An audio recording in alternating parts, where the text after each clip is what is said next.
News 7 தமிழின் 8 மணி செய்திகளுக்கு உங்களை வரவேற்பது கோபாலகிருஷ்ணன். தமிழக அமைச்சர்கள் உடுமலை ராதாகிருஷ்ணன், கடம்பூர் ராஜு, காமராஜ் மற்றும் தமிழக அரசின் டெல்லி சிறப்பு பிரதிநிதி தளவாய் சுந்தரம் ஆகியோர் மீது காவல் நிலையத்தில் வழக்கு பதிவு செய்யப்பட்டுள்ளது. கடந்த 7ஆம் தேதி சென்னையில் சுகாதாரத்துறை அமைச்சர் விஜயபாஸ்கர் வீட்டில் வருமான வரித்துறை சோதனை மேற்கொண்டது. அப்போது சோதனையில் ஈடுபட்டிருந்த அதிகாரிகளை இவர்கள் மிரட்டியதாக குற்றச்சாட்டப்பட்டுள்ளது. இது தொடர்பாக வருமான வரித்துறையின் புலனாய்வு பிரிவு இயக்குநர் முரளிகுமார் சென்னை காவல்துறை ஆணையர் கரண் சின்ஹாவிற்கு கடிதம் எழுதியிருந்தார்.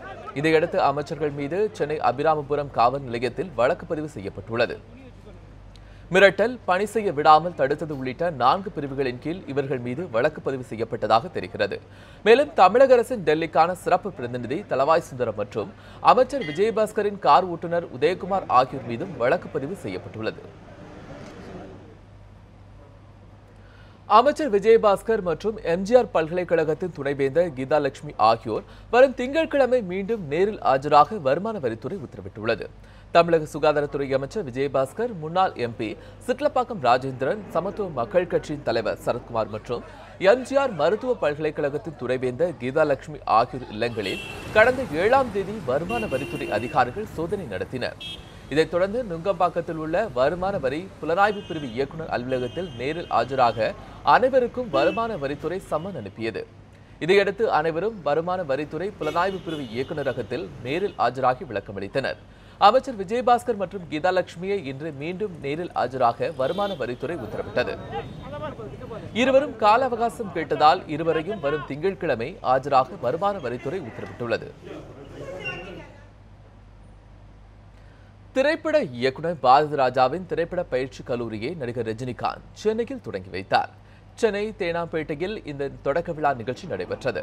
இதில் நடிகர் கமலஹாசன், நடிகர் சங்க தலைவர் நாசர், பொருளாளர் கார்த்திக் உள்ளிட்டோர் கலந்து கொண்டனர். இந்த கல்லூரியை நடிகர் ரஜினிகாந்த் ரிப்பன் வெட்டி தொடங்கி வைத்தார். இதைத் தொடர்ந்து இயக்குனர் பாரதி ராஜாவால் அறிமுகம் செய்யப்பட்ட நடிகர்கள் குத்துவிளக்கேற்றி துவக்கி வைத்தனர். இந்நிகழ்ச்சியில் கவிஞர் வைரமுத்து, நடிகர் சிவகுமார் உள்ளிட்ட பல திரைப்பட பிரபலங்கள் கலந்து கொண்டனர்.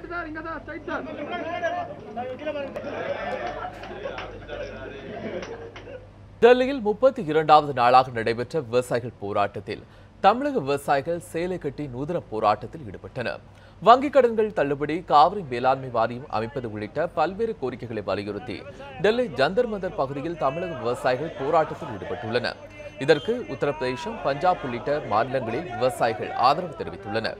இந்நிலையில் போராட்டத்தின் ஒரு பகுதியாக இன்று சேலை கட்டி விவசாயிகள் தங்கள் எதிர்ப்பை வெளிப்படுத்தினர். அப்போது பிரதமர் நரேந்திர மோடி போன்று வேடமிட்ட ஒருவரிடம் சேலை கட்டிய விவசாயிகள் மனு அளிப்பது போலவும் அதனை பிரதமர் பார்க்காமல் எடுத்து தூரப்போடுவது போலவும் சித்தரித்து நடித்து காட்டினர். இந்த மனுவை பெருசு பண்ணி வாங்கி கூடிய விரைவில் ஒரு 30 நாளுக்குள்ள தீர்வு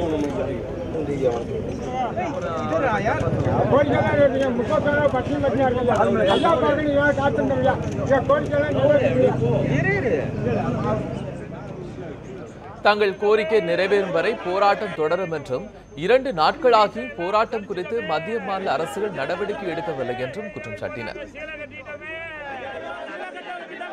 டெல்லி இன்னைக்கு கோமணத்தோடு உட்காந்துருக்கோம். இந்த கோமணமாவது எங்க நிலைக்குமா? அதுக்கு நாங்கள் நிலைக்கணும்னா இந்த மோடி அரசு எங்களை கூப்பிட்டு பேசுவார்னு பார்க்குறோம். கூப்பிட்டு பேசுவார்னு பார்த்தோம். ஆனால் 32 நாளா நாங்களும் பல்வேறு வகையில் போராடி பார்க்குறோம். எப்படி பல்வேறு வகையில் நாங்கள் போராடி பார்த்தோம்.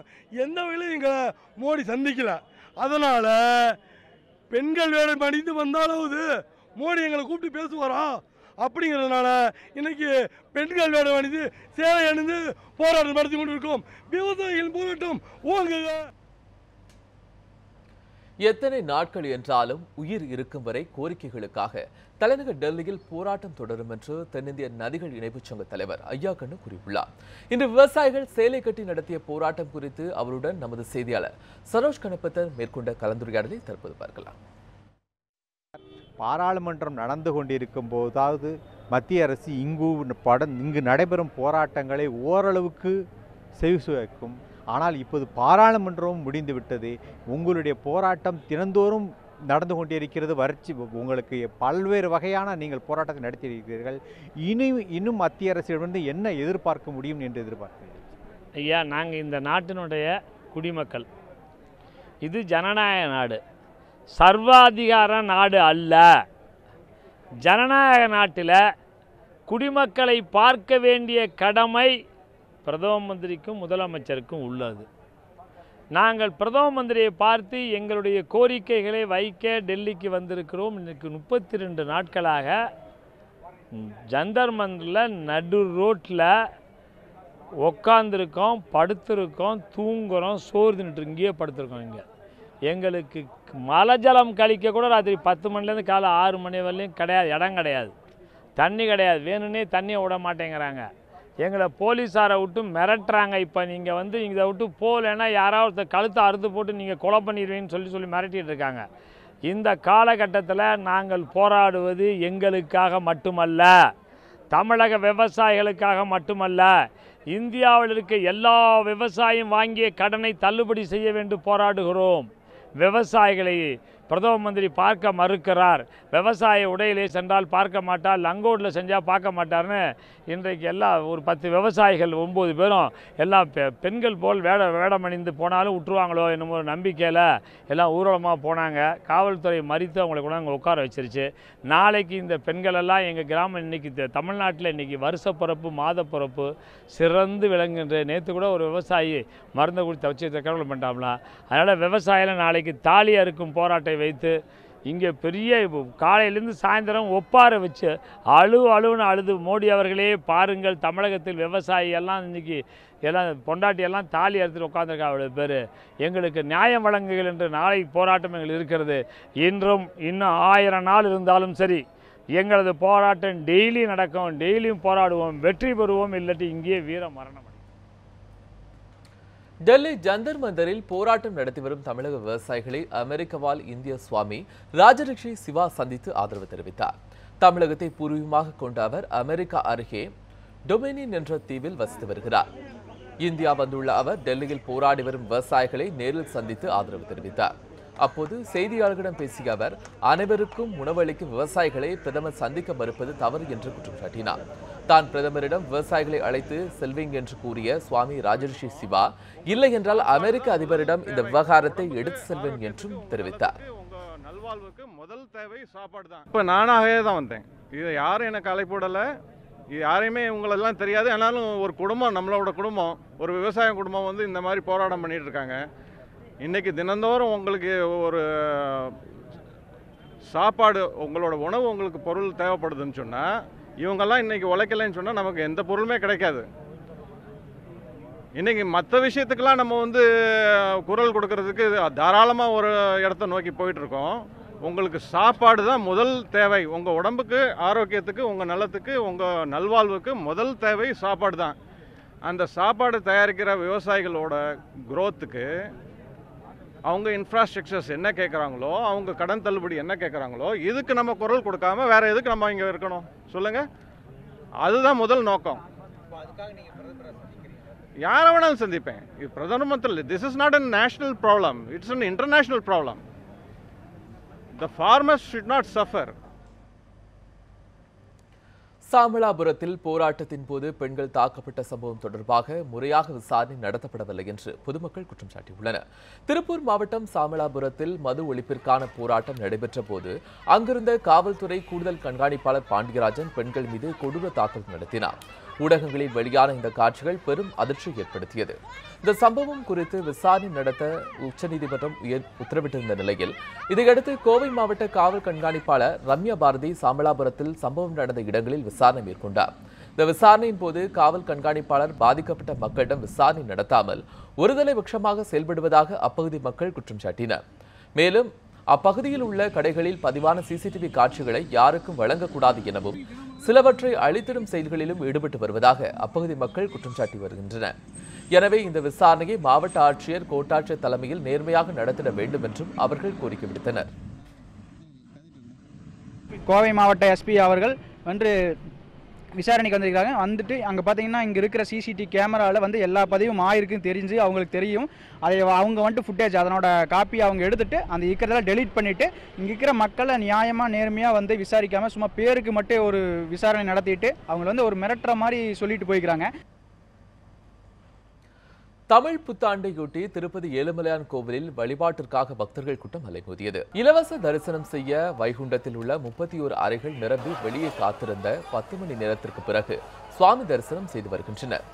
அலிப்பிரி ஸ்ரீவாரிமெட்டு மலைப்பாதையில் பாத யாத்திரை வந்த பக்தர்கள் திவ்ய தரிசன டிக்கெட் மூலம் வைகுண்டத்தில் உள்ள 21 அறைகள் நிரம்பி நாராயணகிரி தோட்டத்தில் காத்திருந்து 7 மணி நேரத்திற்கு பிறகு சுவாமி தரிசனம் செய்து வருகின்றனர். இணையதளத்தின் மூலம் 300 ரூபாய் டிக்கெட் முன்பதிவு செய்த பக்தர்கள் 2 மணி நேரத்திற்கு பிறகு சுவாமி தரிசனம் செய்து வருகின்றனர். தொடர் விடுமுறையால் இன்றும் சனி ஞாயிற்றுக்கிழமைகளிலும் தொடர்ந்து பக்தர்கள் கூட்டம் அதிகமாக இருக்கும் என்பதால் தரிசனத்திற்கு இதே போன்று அதிக நேரமாகும் என்று திருமலை திருப்பதி தேவஸ்தான அதிகாரிகள் தெரிவித்தனர். கச்சத்தீவு கடற்பகுதியில் சுதந்திரமாக மீன்பிடித்து வந்த இந்திய இலங்கை மீனவர்கள் தற்போது போதிய அளவில் மீன்கள் கிடைக்காமல் தவித்து வருகின்றனர். இரு நாட்டு மீனவர்களிடையே பதற்றத்தை ஏற்படுத்தும் இந்த பிரச்சினைக்கான பின்னணி மற்றும் தீர்வு குறித்து ஆராய்கிறது இந்த சிறப்பு செய்தி தொகுப்பு. கச்சத்தீவு உள்ளிட்ட பாக் ஜலசந்தி கடற்பகுதியில் மீன்பிடிக்க செல்லும் தமிழக மீனவர்கள் இலங்கை கடற்படையினரால் அடிக்கடி தாக்கப்படுவதும் மிரட்டப்படுவதும் வாடிக்கையாகிவிட்டது. இது ஒரு புறம் இருக்க மற்றொரு புறம் விசைப்படகு மூலம் மீன்பிடித்தல், சுருக்குமடி, இரட்டை மடி போன்றவற்றை பயன்படுத்துவது அதிகரித்து விட்டதால் கடல் வளம் அளிக்கப்படுவதாக குற்றச்சாட்டு முன்வைக்கப்படுகிறது. இரு நாட்டு மீனவர்களும் பேச்சுவார்த்தை நடத்தி முறை வைத்து மீன்பிடித்து தொழில் செய்ய நடவடிக்கை எடுக்க வேண்டும் என்ற கோரிக்கையும் சமீப காலமாக வலியுறுத்தப்படுகிறது. மேலும் சர்வதேச கடல் சட்டப்படியே படகுகள் மற்றும் மீன்பிடி வலைகள் பயன்படுத்த வேண்டும் என்ற கோரிக்கையும் பிரச்சினைக்கு தீர்வாக முன்வைக்கப்படுகிறது. தடை செய்யப்பட்டிருக்கக்கூடிய சுருக்குமடி, இரட்டை மடி, இந்த மடிகளை வச்சு இன்னைக்கு மீன் பிடிக்கிற பழக்கம். அப்போ அதனுடைய விளைவாக என்ன ஏற்படுதுன்னு சொன்னால், கடலுக்குள்ளே இருக்கக்கூடிய மீனுடைய தங்குதளங்கள், அதனுடைய வாழ்விடங்கள் முழுக்க முழுக்க அழிக்கப்படுது. ஏன்னா இழுவலை என்கிற அந்த தொழில்நுட்பம் கீழே இருக்கக்கூடிய கடலினுடைய தரைப்பகுதியில் இருக்கக்கூடிய அத்தனை வளங்களையும் எப்படி நிலத்தில் ஏர் வச்சு உழுதோம்னா நிலம் உழுது போடுற மாதிரி கடலினுடைய அடித்தளத்தை முழுக்க முழுக்க உழுது போடுற மாதிரி இன்னைக்கு மீனுடைய வளத்தை அழிக்கப்பட்டாச்சு. வசதி படைத்த ஒரு பிரிவினருடைய ஒழுங்குமுறை மீறிய மீன்பிடிப்பால் இன்றைக்கு ஒட்டுமொத்த தமிழக கடல் வளம் இன்றைக்கு அழிந்து நாசமாக இருக்கின்றது. அதே நிலைமை இலங்கை கடற்பகுதிக்கு ஏற்படக்கூடாது என்பது இலங்கை மீனவர்கள் எதிர்பார்ப்பு. நியாயமான எதிர்பார்ப்பு தானே. அப்போ இரு நாட்டு மீனவர்களும் இரு நாட்டு கடற்பகுதியில் மீன்பிடிக்க வேண்டும் என்றால் ஒரு முறையான தொழில் ஒழுங்குமுறைகளை கராராக அமல்படுத்த வேண்டும். இந்த பிரச்சினை குறித்து இலங்கை மீனவர்களிடம் நியூஸ் 7 தமிழ் கருத்து கேட்டது. அடிமடி வலைகள்தான் பிரச்சினை, மற்றபடி இரு நாட்டவர்களும் இணைந்து மீன்பிடிக்கலாம் என்ற சாதகமான கருத்தை அவர்கள் தரப்பிலும் தெரிவிக்கப்பட்டது. இதனை அந்நாட்டு தமிழ் அரசியல்வாதிகளும் உறுதிப்படுத்தினர். பாரம்பரிய முறையிலேயே மீன்பிடி தொடர வேண்டும் என்றும் இரு நாட்டு மீனவர்களும் ஒற்றுமையாக இத்தொழிலில் ஈடுபடலாம் என்ற நம்பிக்கையுடன் கூறுகின்றனர் இலங்கை அரசியல்வாதிகள். இந்த அடிமடி தொழிலில் நிறுத்த வேணும். ஏன்னு சொன்னால் அது தொடர்ச்சியாக எங்களோட மீனவர்கள் மீன் பிடிக்கிற வளத்தை முற்றாக இல்லாமல் ஆக்கிற ஒரு தொழில். அதுக்கு ஒரு விசேட சட்டமூலம் ஒன்று நானே கொண்டு வந்திருப்பேன். அது நிறுத்தின பிறகு இந்த பிரச்சனை வெகுவாக தீரும். ஒரு 85-90% தீர்ந்துவிடும் என்றது என்னுடைய நம்பிக்கை. தடை செய்யப்பட்ட மடியை நிறுத்தி ஒரு அந்த எங்களுடைய மீனவர்களுக்கும் பங்கம் வராத அளவுக்கு செயல்பாடுகள் நடக்குமாக இருந்தால் எந்த பிரச்சனையும் வராது என்று நான் நினைக்கின்றேன். ஆகவே இந்த தடை செய்யப்பட்ட மடைகள், பெரிய ட்ரோலர்கள் பாவிப்பது என்பது எங்களுடைய மீனவர்களுக்கு, சிறிய போட்களை பாவிக்கின்ற மீனவர்களுக்கு பெரிய ஆபத்தாக இருக்கிறது என்பதுதான் இன்றைய சூழலில் சொல்லப்படுகின்றபடி. பல்வேறு விதிமீறல்களால் கடலில் மீன்வளம் வெகுவாக பாதிக்கப்படுவதாக கூறப்படும் நிலையில் மன்னார் கடல் பகுதியில் பவளப்பாறைகள் சிதைக்கப்படுவதாகவும் குற்றம் சாட்டப்படுகிறது. எனவே இருநாட்டு மீனவர் பிரச்சினைக்கு விரைந்து தீர்வு காணப்பட வேண்டும் என்பதே இருதரப்பின் எதிர்பார்ப்பாக உள்ளது. செய்தியாளர்கள் தேவா மற்றும் லோகநாதன், நியூஸ் 7 தமிழ். இத்துடன் இந்த செய்தி தொகுப்பு நிறைவு பெற்றது. மேலும் பல செய்திகளுக்கு தொடர்ந்து இணைந்திருங்கள் நியூஸ் 7 தமிழோடு.